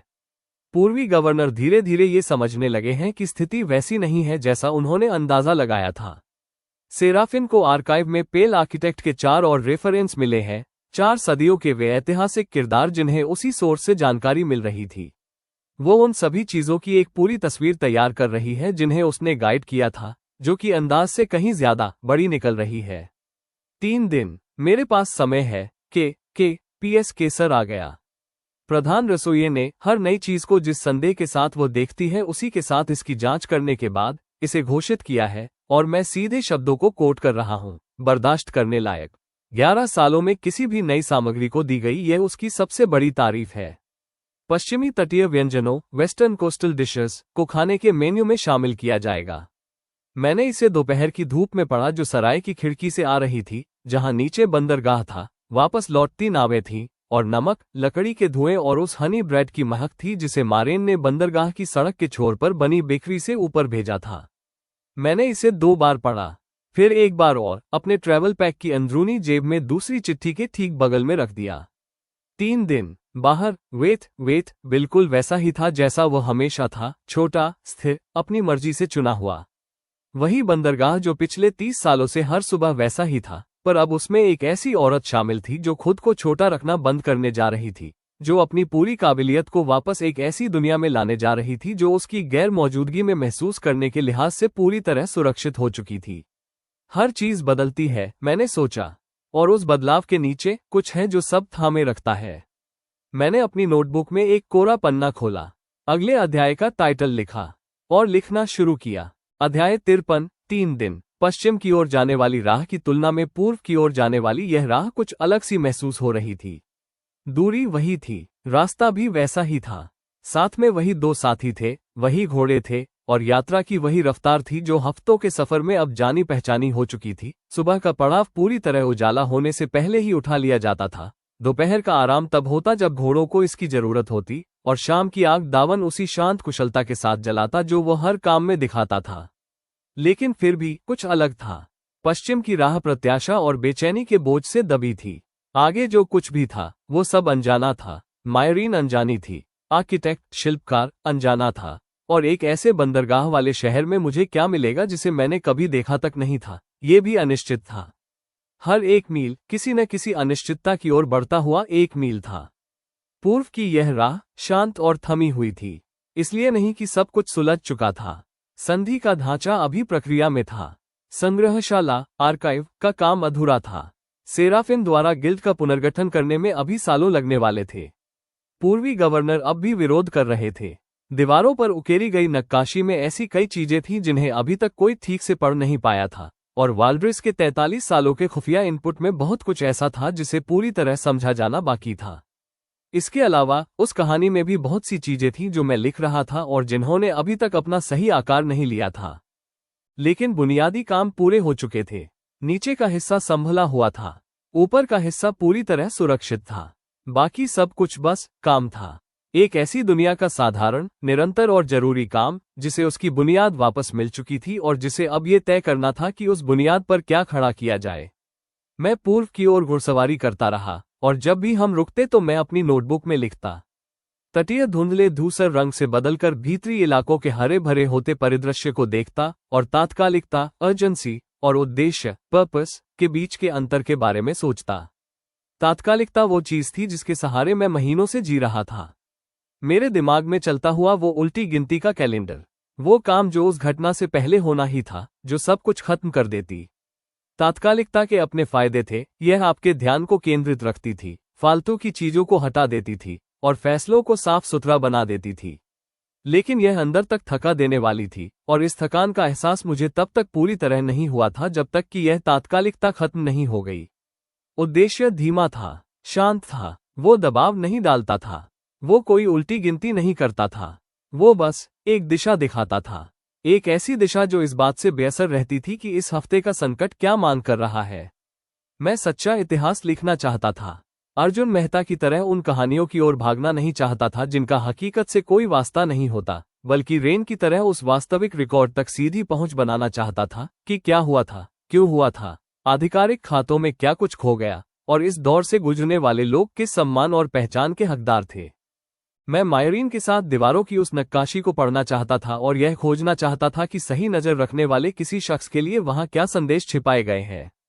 की रूपरेखा तैयार करने में कईल की मदद करना चाहता था, जो राजनीतिक फायदे के बजाय संरचनात्मक हकीकत पर आधारित हो, क्योंकि इन दोनों बुनियादों के बीच का अंतर ठीक वैसा ही था जैसे किसी ऐसी चीज के बीच का अंतर जो टिकी रहे और जो अंततः ढह जाए। मैं वहां मौजूद रहना चाहता था जब सेराफिन गिल्ड को दोबारा उस रूप में खड़ा करे जिसके लिए इसे असल में बनाया गया था, क्योंकि वो कुछ असाधारण काम करने वाली थी और किसी न किसी को तो उसे पन्नों पर दर्ज करना ही चाहिए था। मैं ये जानना चाहता था कि इन वार्ताओं के बाद कायलम आगे क्या करेगा, जब वो तात्कालिक उद्देश्य पूरा हो जाएगा जिसने उसकी पूरी जिंदगी को आकार दिया था, और जब उसे ये तय करना होगा कि शांति के दौर में वो खुद कौन है। मुझे लग रहा था कि ये देखना दिलचस्प होगा। कायलम एक ऐसा इंसान था जो किसी भी संदर्भ में दिलचस्प ही रहता, और मैं चाहता था मैं उस चाहत के साथ कुछ देर बैठा रहा, दूसरे दिन की शाम को दावन को आग जलाते हुए देखते हुए। मैं उस चीज को चाहता था जिसे मैंने खुद के सामने भी पूरी तरह नाम नहीं दिया था, क्योंकि उसे नाम देना मुझे कुछ ऐसा दावा करने जैसा लग रहा था जिसे मैंने अभी तक कमाया नहीं है। लेकिन मैं राजधानी से 3 दिन की दूरी पर था, अब सिर्फ 2 दिन, और यह राह उस चीज को शांत कर रही थी जो इस दुनिया में मेरे आने के बाद से अशांत थी। संकट नहीं, शून्य नहीं, वो निशान या आर्किटेक्ट या कोई भी बड़ी चीजें नहीं, कुछ ऐसा जो बहुत छोटा और व्यक्तिगत था, और इसीलिए उसे स्पष्ट रूप से थामना ज्यादा मुश्किल था। मैं यहीं रुकना चाहता था, इसलिए नहीं कि काम के लिए इसकी जरूरत थी, इसलिए नहीं कि मैं उपयोगी था, इसलिए नहीं कि अभी भी कुछ चीजें ठीक करनी बाकी थी, इसलिए क्योंकि यह घर था। उस अपार्टमेंट की तुलना में जहां छत का पंखा चलता रहता था और मैं रात के 3 बजे तक उपन्यास पढ़ता था, ये जगह कुछ अलग तरह से घर बन चुकी थी। इसलिए नहीं कि यह किसी अमूर्त अर्थ में बेहतर थी, बल्कि इसलिए क्योंकि यही वो जगह थी जहां मैं कुछ बन पाया था, जहां अर्जुन मेहता मेरे वजूद का इकलौता हिस्सा नहीं रह गया था और रेन सिर्फ एक उधार का शरीर बनकर नहीं रह गया था, बल्कि उन दोनों के बीच के खालीपन में दोनों को मिलाकर कुछ नया खुद ब खुद खड़ा हो गया था। एक दहलीज जो सोचती है, एक ऐसा इंसान जिसने ये कहना सीख लिया था कि मैं वापस आऊंगा, और वो दिल से ऐसा कहता था। घर, मैंने सोचा, हाँ, मैंने नोटबुक में इसे लिख लिया, बस यही एक शब्द, एक कोरे पन्ने पर, बिल्कुल अकेला। फिर मैंने उसे बंद कर दिया और उन सितारों के नीचे सो गया जो राजधानी के सितारों जैसे ही थे, बस थोड़ी और दूरी से देखे जा रहे थे। चैप्टर 54 दावन। तीसरे दिन की सुबह, लगभग 2 घंटे की घुड़सवारी के बाद, दावन ने बिना किसी भूमिका के अचानक पूछा, can I ask you something? Yes, मैंने कहा। What are you going to do after all this settles? मैंने उसकी तरफ देखा। I am a historical and strategic analyst. मेरे पास एक आर्काइव है जिसे पूरा क्रॉस रेफरेंस करना है। दैट्स अ रोल, उसने कहा। मैंने पूछा कि तुम क्या करने वाले हो? उसकी आवाज में कोई तीखापन नहीं था।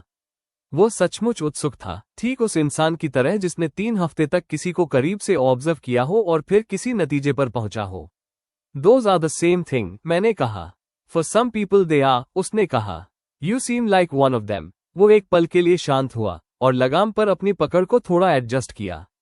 मैंने गिल्ड में 6 साल वो काम करने में बिताए जिसमें मैं अच्छा था, लेकिन उन रीजन्स के लिए जिनके बारे में मैं खुद श्योर नहीं था। पूरा समय काम और उसका मकसद दोनों अलग अलग महसूस होते रहे। मुझे लगा यही नॉर्मल है, एक छोटा सा pause. But it isn't, apparently. No, मैं सहमत हुआ। It isn't, you don't have that problem. Not any more, मैंने कहा। एक वक्त पर था, या यूं कहें कि मैं जो पहले था उसे ये प्रॉब्लम थी। एक ऐसा इंसान जिसे कहानियां इसलिए पसंद थी क्योंकि वो एक ऐसी जगह होने का जरिया थी जहां कुछ दांव पर लगा हो, जो मायने रखता हो, बिना खुद पर्सनली अकाउंटेबल हुए। मैंने सड़क की तरफ देखा।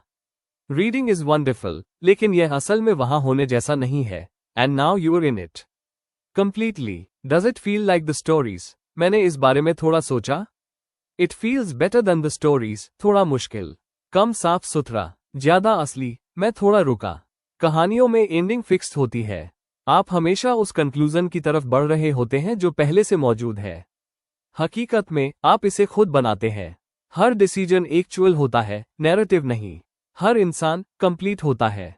कोई ऐसा कैरेक्टर नहीं जिसका सिर्फ एक स्पेसिफिक फंक्शन हो। वो कुछ देर चुप रहा। हमारे वापस पहुंचने के बाद उसने कहा, सेराफिन ने मुझे एक पोजीशन ऑफर की है। गिल्ड का रिस्ट्रक्चरिंग। उसे ऐसे लोग चाहिए जो सही वजहों से छोड़कर गए थे, जो इस इंस्टीट्यूशन के फेलियर मोड्स को अंदर से समझते हैं। Will you take it? Yes, उसने कहा। मैं बस ये पक्का करने का इंतजार कर रहा था कि मेरे रीजन सही है। वो रुका। They are. What changed? This, उसने सीधे शब्दों में कहा। उसने हवा में हल्का सा इशारा किया, उस रास्ते की तरफ, पीछे छूटे हफ्तों की तरफ, और एक 12 साल के बच्चे को प्राचीन देवताओं से बात करते, नोटबुक में लिखते और एक एम्परर को केसर के बारे में लेटर्स भेजते हुए देखने के उस खास एक्सपीरियंस की तरफ। किसी को ऐसा काम करते देखना जो बिल्कुल वैसा ही है जैसा वो खुद अंदर से है। It clarifies things. मैंने उसकी तरफ देखा। That might be the kindest thing anyone has said to me. It wasn't meant as kind, उसने कहा। Just accurate. आई नो, मैंने कहा। That's what made it kind. Orwin, जो एक प्रोफेशनल की तरह ये प्रिटेंड करते हुए थोड़ा आगे चल रहा था कि वो कुछ नहीं सुन रहा है, पीछे की तरफ थोड़ा सा घूमा ताकि मुझे उसका प्रोफाइल दिख सके। सेम, उसने कहा, फॉर वॉट इट्स वर्थ, और फिर वो वापस रास्ते की तरफ मुड़ गया। मैं उस वार्म और खास साइलेंस के बीच आगे बढ़ता रहा, जो तब महसूस होती है जब आप उन लोगों के जरिए थोड़े बहुत जान लिए जाते हो जिनके साथ आपने सफर किया है। Chapter 55, the capital. तीसरे दिन की दोपहर के ढलते ही कैपिटल, राजधानी, हॉराइजन पर दिखाई देने लगा। पहले तो इसका एक धुंधला सा अक्स दिखा, बहुत सारी एक्टिविटी और चहल पहल के ऊपर छाने वाली एक धुंध। फिर बाहरी बस्तियां नजर आईं। फिर सड़कों पर ट्रैफिक बढ़ने लगा, एक बड़े शहर की जानी पहचानी आवाजें तेज होने लगी, और गांवों की शांत रिदम अब शहरी रिदम में बदलने लगी। मैं यहां महीनों रहा था। शुरुआती हफ्तों में मैं इन्हीं गलियों से होकर गुजरता था, उन छोटे मोटे कामों को करने के बहाने जो एक सर्वेंट बॉय की लाइफ की कवर स्टोरी थे। मैं मचेंट क्वार्टर, हार्बर डिस्ट्रिक्ट और दिन के इस समय एडमिनिस्ट्रेटिव टावर्स पर पड़ने वाली धूप के अंदाज को अच्छी तरह जानता था। बाहर से वापस लौटकर यहां आना कुछ अलग था। ठीक वैसे ही जैसे किसी बड़ी एब्सेंस के बाद किसी जगह पर वापस आना हमेशा अलग होता है। शहर बदला नहीं था, लेकिन मैं इसे ज्यादा क्लियरली देख पा रहा था। बिल्कुल वैसे ही जैसे आप किसी चीज का असली शेप तभी देख पाते हैं जब आप उससे काफी दूर जा चुके हो। बड़ा, कॉम्प्लिकेटेड, लोगों से भरा हुआ जो अपनी अपनी जिंदगियों में ऐसे मकसद के साथ आगे बढ़ रहे थे जो एक दूसरे को काटते थे, टकराते थे और कभी कभी मेल खाते थे, बिना ये जाने कि दूसरे की लाइफ की पूरी पिक्चर क्या है। एक ऐसा शहर जो इसलिए जिंदा था क्योंकि इसके नीचे की बुनियाद को रिस्टोर कर दिया गया था। उनमें से कोई नहीं जानता था, वे जानेंगे भी नहीं। जो काम किया गया था वो ऐसा नहीं था जिसका अनाउंसमेंट किया जाए, वो तो बस एक ऐसा काम था जिसका मतलब ये था कि कुछ डिजास्टर्स नहीं हुए, कुछ प्रेशर्स क्रिएट नहीं हुए, और कुछ चीजें जो खराब हो सकती थी वो खराब नहीं हुई, उन रीजन्स की वजह से जिन्हें कोई कभी स्पेसिफिकली आइडेंटिफाई नहीं कर पाएगा। एब्सेंस से भरा हुआ इतिहास, वो चीजें जो नहीं हुई, रोके जा चुके हादसों का वजन। That's worth writing about too, मैंने सोचा। वो चीजें जो कभी हुई ही नहीं, वो डिजास्टर्स जिन्हें बेसमेंट्स में बैठकर ध्यान से काम करने वाले लोगों ने चुपचाप, बिना किसी वाहवाही के और लगभग इनविजिबली रोक दिया था। जैसे ही हम करीब पहुंचे, पैलेस के गेट्स खुल गए, कोई हमारा ही इंतजार कर रहा था। हम राइड करते हुए कोर्टयार्ड के अंदर आए। केलम वही था। इसने मुझे सरप्राइज किया। मुझे उम्मीद थी कि कोई अस्तबल का स्टाफ मिलेगा और एक मैसेज की कैल किसी मीटिंग में है। कैलेम कोर्टयार्ड की दीवार से टिक कर खड़ा था, उसका पोस्चर बिल्कुल रिलैक्स था, जैसे वो पहले से यहाँ रहने की प्लानिंग करके आया हो और अब ऐसा प्रिटेंड कर रहा हो कि उसे कोई फर्क नहीं पड़ता। हमें देखते ही वो सीधा खड़ा हो गया। You're back, उसने कहा। I said I would be. You did. उसने मेरी तरफ उस क्लियर और बिना किसी चालाकी वाले अटेंशन से देखा। You look different. मैं 3 हफ्ते से घोड़े पर हूं। Not that kind of different. उसने अपना सिर थोड़ा झुकाया। तुम ऐसे लग रहे हो जैसे किसी ने कोई काम पूरा कर लिया हो। मैंने आर्किटेक्ट के घर वापस जाने के बारे में सोचा। उस वॉइड गॉड के बारे में जिसने उस चीज को रिलीज कर दिया था जो कभी उसकी थी ही नहीं। मायरीन के बारे में जिसने उस दरवाजे को खोल दिया था जिसे उसने 30 साल से बंद रखा था। यस, मैंने कहा। I did. गुड। उसने मेरे घोड़े की लगाम हाथ में ले ली, बिल्कुल उस कैजुअल हेल्पफुलनेस के साथ जो किसी काम को अपने स्टेटस से छोटा नहीं समझती। काइल वॉर रूम में है। जब से तुम्हारा आखिरी लेटर आया है वो वहीं है। सेराफिन कहती है कि यह उसका चहलकदमी करने, पेसिंग का अपना तरीका है। केल डजंट पेस। वो एक ही डिस्पैच को 12 बार रिव्यू करता है, कैलेम ने कहा। Same principle. मैंने लगाम उसे सौंप दी। उसने बिना किसी नखरे के उन्हें ले लिया। मेरे पीछे दावन और ओरविन घोड़े से उतरे, बिल्कुल उस रिलीफ के साथ जैसे अब उनके घोड़ों की जिम्मेदारी किसी और की होने वाली थी।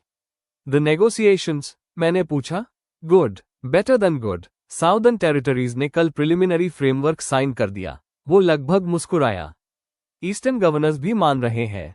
धीरे धीरे। काइल ने पिछले हफ्ते एक ऐसा अप्रोच सजेस्ट किया था जो मुझे बहुत ज्यादा डायरेक्ट लगा था, लेकिन वो बिल्कुल सही साबित हुआ, जिसके बारे में मैं अभी भी सोच रहा हूं। ही यूजुअली इज, मैंने कहा। यस। एक पॉज। वो थोड़ा डिफरेंट रहा है जब से तुम गए हो तब से। उससे पहले से भी, पर हाल ही में ये ज्यादा विजिबल है। उसने मेरी तरफ उस एक्सप्रेशन से देखा जिसका मतलब था कि वो कोई बहुत नाप तौल कर बात कह रहा है। उसके साथ एक ही कमरे में होना अब आसान है।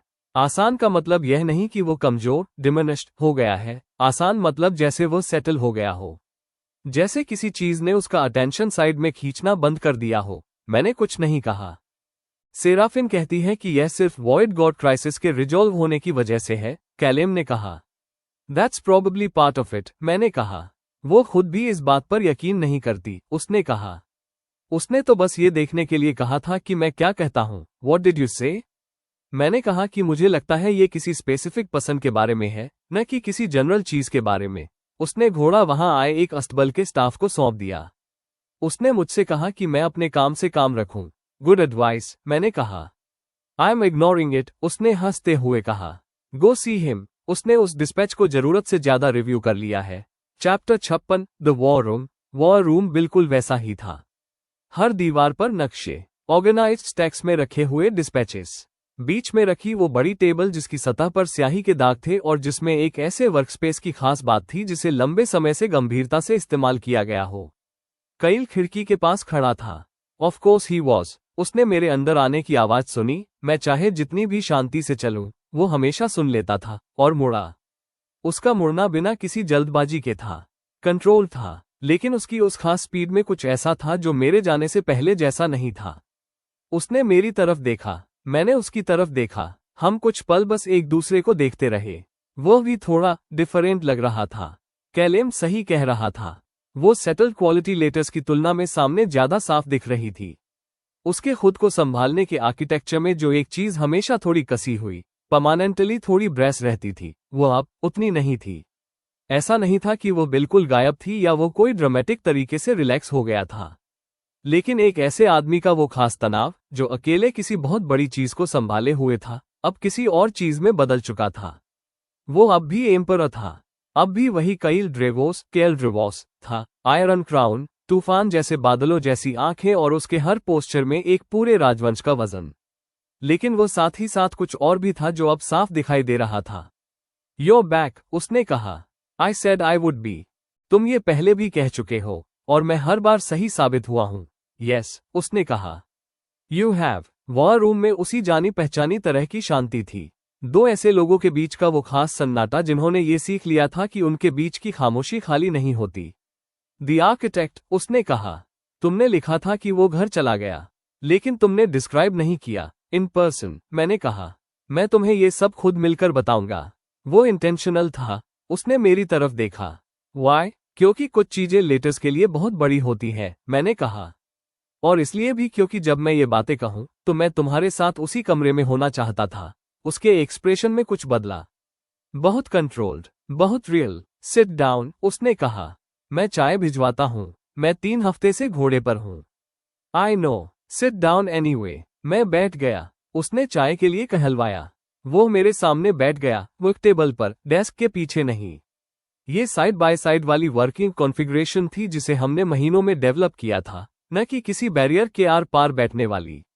चाय आ गई। हम कुछ देर उसके साथ चुपचाप बैठे रहे। टेल मी, उसने कहा। तो मैंने उसे बताया सब कुछ। जिस तरह मायरीन ने दरवाजा खोला था और कहा था, ओह, अब सब कितना शांत है। आर्किटेक्ट का कम्युनिकेशन, उसका आर्किटेक्चर, वो मीनिंग जो पहले से बना बनाया महसूस होता था, और अनंत काल तक एक साथ जुड़े रहने के बाद पहली बार किसी इंडिविजुअल, बाउंडेड और अकेले होने का वो खास दुख। वो गिरना, वो एक्सीडेंट, और बिना पार्टिसिपेट किए सदियों तक बस देखते रहना। मैंने उसे बताया कि उसने वॉइड गॉड के बारे में क्या कहा था, 2 चीजें जो गलती से आपस में उलझ गई थी और दोनों एक दूसरे के तैयार होने का इंतजार कर रही थी। वो मैसेज जो मैं उनके बीच लेकर गया था, the below releases the above. मैंने उसे बताया कि मायरीन ने क्या डिस्क्राइब किया था जब वो रिलीज हुआ। उसने कहा था, यह अब तक की सबसे खूबसूरत चीज है जो मैंने महसूस की है। 30 सालों में यह मेरी पहली ऐसी सुबह है जहां जो कुछ मैं सुनती हूं वो मुझे दरवाजा बंद करने पर मजबूर नहीं करता। मैंने उसे उसके बाद बंदरगाह के ऊपर वाले कमरे में अकेले बैठकर नोटबुक में लिखने के बारे में बताया। और फिर मैं चुपचाप बैठ गया और उसे इस सब को एब्जॉर्ब करने दिया। उसने किया ठीक उसी तरह जैसे वो हमेशा करता था, पूरी गंभीर अटेंशन के साथ, इंफॉर्मेशन को उसका सही वजन देते हुए। इट्स ओवर, उसने आखिरकार कहा। यह कोई सवाल नहीं था। द फाउंडेशनल थिंग्स, मैंने कहा। यस, बाकी सब तो बस काम है। जस्ट वर्क, उसने अपनी आवाज में एक खास टोन के साथ कहा। इंपॉर्टेंट काम, निरंतर चलने वाला काम, ट्रीटी, आर्काइव, गिल्ड का रिस्ट्रक्चरिंग, ये सब मायने रखता है। मैंने उसकी तरफ देखा। लेकिन अब ये कोई क्राइसिस वाला काम नहीं है। ये बिल्डिंग वर्क है। एक different rhythm. I am learning that, उसने कहा। The different rhythm, how is it? वो एक पल के लिए शांत रहा। वो सवाल को टालने के बजाय ईमानदारी से उस पर विचार कर रहा था। अनफेमिलियर, उसने कहा। 9 साल तक एक ही रिदम रही, सब कुछ एक सेंटर पॉइंट के इर्द गिर्द घूमता था, हर चीज को एक सिंगल ओवरराइडिंग प्रायोरिटी के तराजू में तौला जाता था। अब वो सेंटर पॉइंट गायब है और प्रायोरिटीज मल्टीपल है, मैंने कहा। और उनमें से कोई भी जिंदगी और मौत का मामला नहीं है, विच शुड बी ईजियर, और जो तुरंत आसान नहीं होता। नो, उसने कहा। Not immediately. एक पॉज। कैलेम ने कल सजेस्ट किया कि मुझे शायद इस चीज से फायदा हो सकता है कि, और मैं उसी के वर्ड्स कोट कर रहा हूं, कुछ ऐसा करूं जो काम ना हो, कभी भी, बिल्कुल भी नहीं, एक बार भी नहीं। मैंने मुस्कुराने से बचने की बहुत कोशिश की। What did you say? मैंने उससे कहा कि ट्रीटी फ्रेमवर्क एक क्रिटिकल मोड पर था। That's not an answer. No, वो सहमत हुआ। It isn't. The scholarly seat volume आ गया? उसके एक्सप्रेशन में कुछ बदला। वो कोई घोस्ट स्माइल, हल्की सी मुस्कान नहीं थी, बल्कि कुछ ऐसा था जो उससे आगे बढ़ चुका था, कुछ ज्यादा present. 3 days ago. Have you? I've been busy. तुमने एक ही डिस्पैच को 12 बार रिव्यू किया। उसने मेरी तरफ तेजी से देखा। केलम, मैंने कहा। ऑफ कोर्स, उसने कहा। एक पॉज। उसे ऐसी चीजें कैसे पता चल जाती है? वो लोगों को देखता है, मैंने कहा। एक्चुअली देखता है। It's disconcerting. यह उसकी सबसे अच्छी क्वालिटीज में से एक है। चाय थोड़ी ठंडी हो गई थी। हम दोनों ने एक ही साथ इस पर ध्यान दिया और दोनों को ही कोई फर्क नहीं पड़ा। द स्कॉलरली सीट वॉल्यूम, मैंने कहा। मैं इसे तुम्हारे साथ पढ़ना चाहूंगा। अगर तुम चाहो तो। फ्री बार्गेन वाली नक्काशी में कुछ रेफरेंस हैं जिनके बारे में कैटलॉग सजेस्ट करता है कि यह वॉल्यूम उन्हें क्लियर कर सकता है। और मायरीन 1 हफ्ते में यहां आ जाएगी और वो स्ट्रक्चरल एनकोडिंग की एक परसेप्चुअल रीडिंग साथ लाएगी, और हम तीनों मिलकर, रैन, उसने कहा। मैं रुक गया। तुम्हें इसे आर्काइव वर्क के तौर पर फ्रेम करने की जरूरत नहीं है, उसने कहा। मैंने उसकी तरफ देखा। आई नो यू, उसने सीधे शब्दों में कहा। मैंने तुम्हारे साथ एक ही कमरों में 4 महीने बिताए हैं। मैं जानता हूं कि तुम कब किसी चीज को यूजफुल बनाकर फ्रेम कर रहे होते हो क्योंकि तुम्हें यकीन नहीं होता कि वो चीज अपने आप में काफी है या नहीं। उसने मेरी आंखों में देखा। इट्स इनफ, साथ में कुछ करना क्योंकि हम चाहते हैं, वो काफी है। तुम्हें इसके आसपास कोई रिसर्च जस्टिफिकेशन बनाने की जरूरत नहीं है। मैं कुछ पल उस बात के साथ बैठा रहा। फिर, did you just imply you want to? मैंने अभी इसे डायरेक्टली कहा है। वह डायरेक्ट था मेरे लिए, उसने कहा। यस, काफी हद तक। मैंने उस लेटर के बारे में सोचा जिसमें केसर वाला पोस्टस्क्रिप्ट था। वो डिस्पैच जिसे 12 बार रिव्यू किया गया था। वो राइडर जो ओल्डन मेयर में तैनात था ताकि वेस्टर्न कोस्ट के एक 12 साल के एनालिस्ट के लेटर की वापसी को स्पीड अप किया जा सके। ओके, मैंने कहा। Good, when? आज रात, अगर ईस्टर्न गवर्नर वाली सिचुएशन को डिनर से पहले मेरे अटेंशन की जरूरत नहीं पड़ी तो। And if it does? Tomorrow, एक पॉज, या आज रात उसके बाद। The dispatches can wait. मैंने उसकी तरफ देखा। वो एम्परर जिसने 9 साल हर चीज को सिर्फ सर्वाइवल, अस्तित्व के बारे में बना दिया था। वो आदमी जो धीरे धीरे, सावधानी से सीख रहा था कि उन चीजों को चाहने का क्या मतलब होता है जो सिर्फ सर्वाइवल के बारे में नहीं थी। द डिस्पैचर्स कैन वेट, मैं सहमत हुआ। अध्याय 57, सेराफिन को क्या मिला? मैंने उस शाम देर से सब लेवल तहखाने में सेराफिन को पाया। वो काफी व्यस्त रही थी।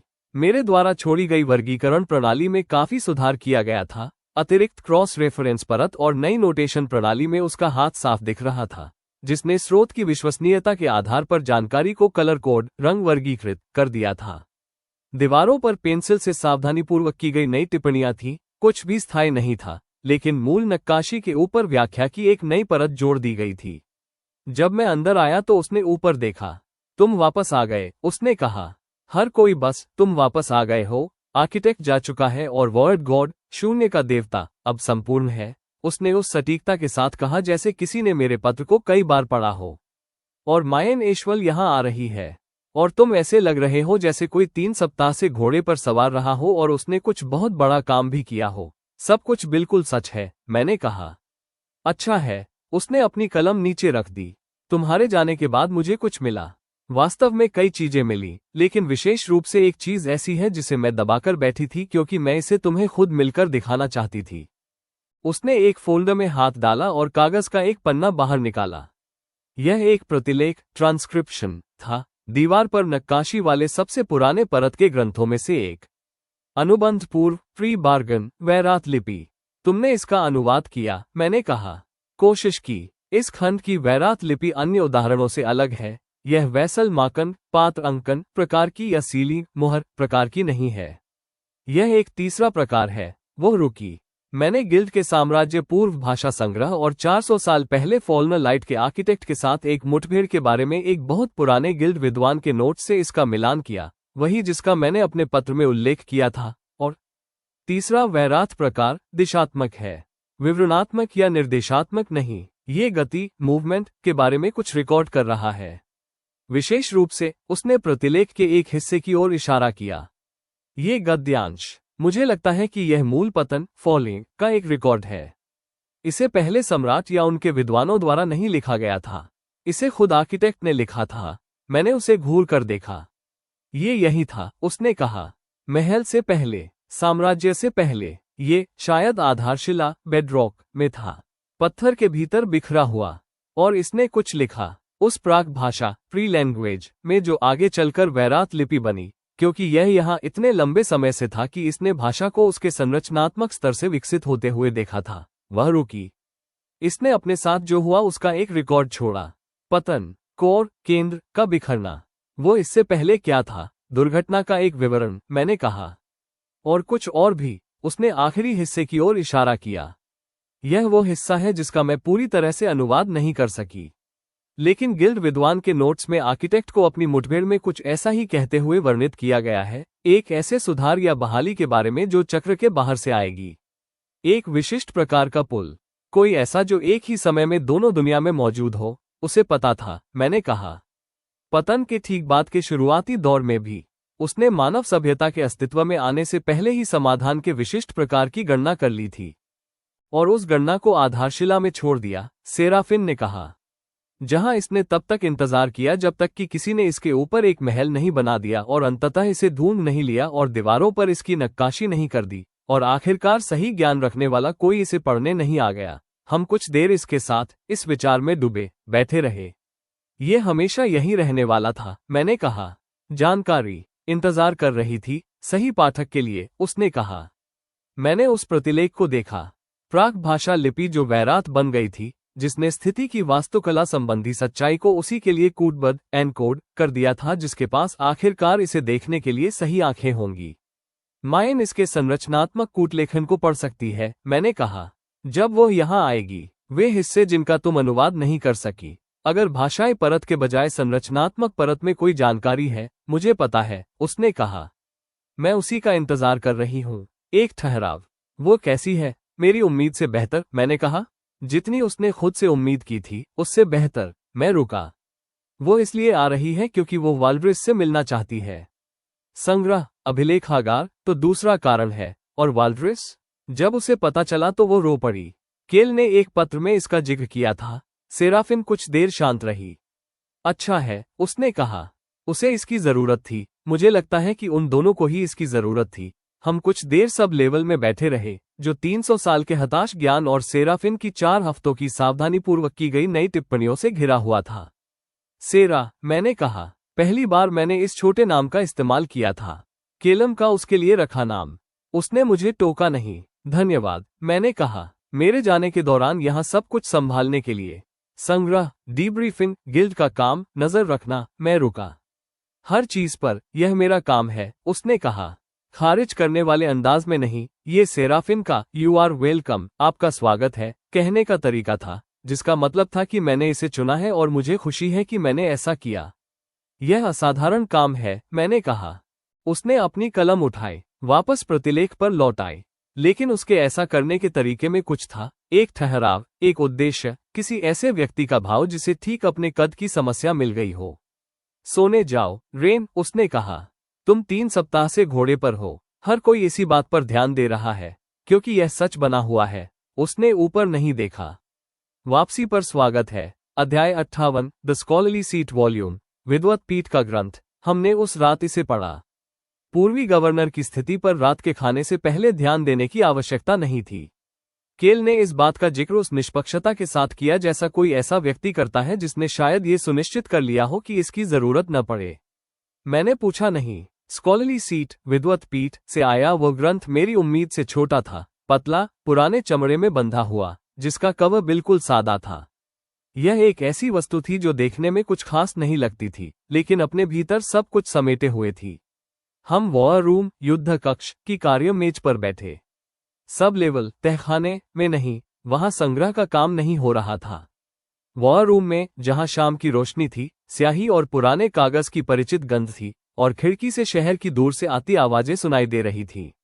उसने ग्रंथ खोला। साम्राज्य पूर्व की वास्तुकला का इतिहास।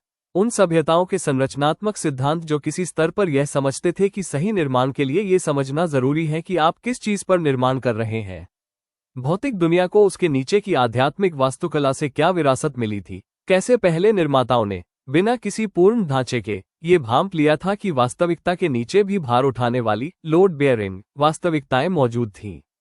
वो उसी एकाग्रता के साथ पढ़ रहा था जो मैंने उसे प्रेषणों, डिस्पैच और खुफिया रिपोर्टों को पढ़ते समय दिखाते हुए देखा था, पूरी तरह से गंभीर होकर, मन ही मन नोट्स बनाते हुए, जो उसके चेहरे के भावों की हल्की हरकतों से साफ झलक रहा था। मैंने उसके बगल में बैठकर पढ़ा। हम दोनों एक ही गद्यांशों पर रुकते, कभी कभार कुछ बातें कहते, कोई लंबी टिप्पणी नहीं, बस वे शब्द जो किसी महत्वपूर्ण चीज के सामने आने पर कहे जाने जरूरी थे। यहाँ, यह वही है जिसका वर्णन वैरात लिपि कर रही है। ये गद्यांश, इस हिस्से को पढ़ो। जिस वास्तुकार ने पूर्वी मंदिर परिसर का निर्माण किया था, उसने कुछ देखा था। ये अनुपात भौतिक रूप में ढाला गया संरचनात्मक कूटलेखन, स्ट्रक्चरल एनकोडिंग है।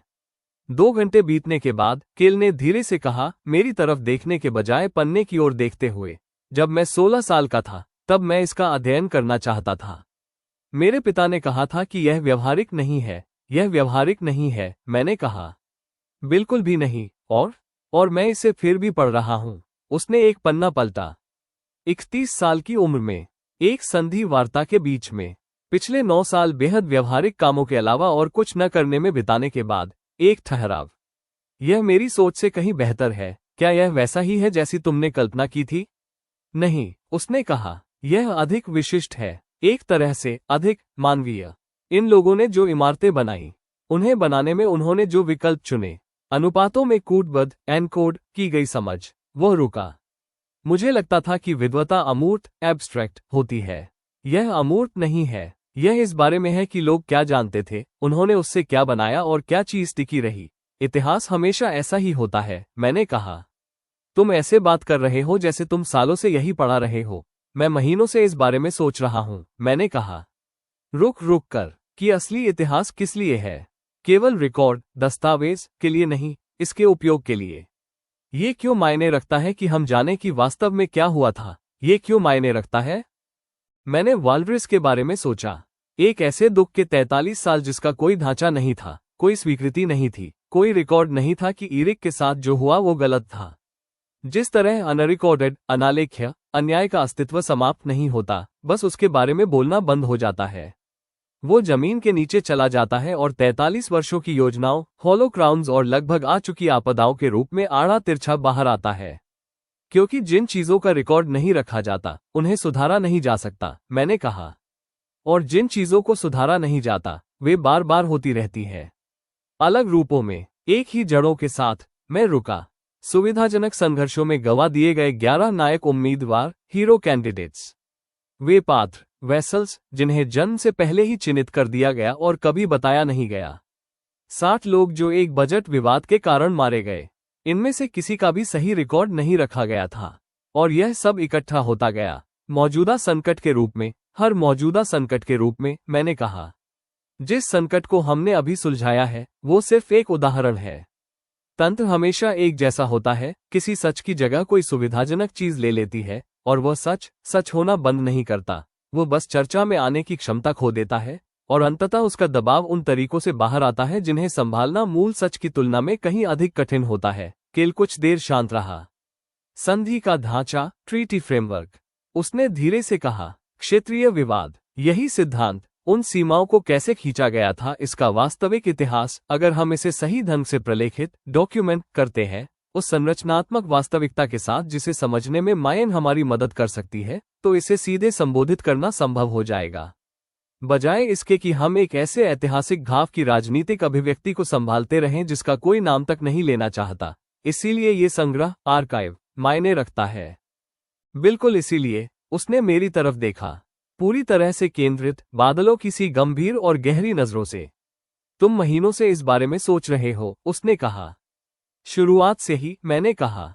जब से मैं ये समझा कि मैं यहां जो कर रहा हूं वो सिर्फ एक तबाही को रोकना नहीं था। तबाही को रोकना एक तात्कालिक जरूरत थी। उद्देश्य तो रिकॉर्ड है, उसने कहा। वास्तविक रिकॉर्ड। हाँ। वो कुछ देर शांत रहा, अपने हाथों में थमे ग्रंथ को वापस देखने लगा। मेरे पास शाही दस्तावेजों की 11 पीढ़ियों तक पहुंच है, उसने धीरे से कहा। ऐसे संग्रह जिनका कभी एक दूसरे से या बाहरी स्रोतों से ठीक से मिलान नहीं किया गया। वे रिकॉर्ड जिन्हें उन लोगों द्वारा बनाए रखा गया था जिनका इस बात में अपना स्वार्थ था कि वे क्या सुरक्षित रख रहे हैं और क्या छुपा रहे हैं। वह रुका।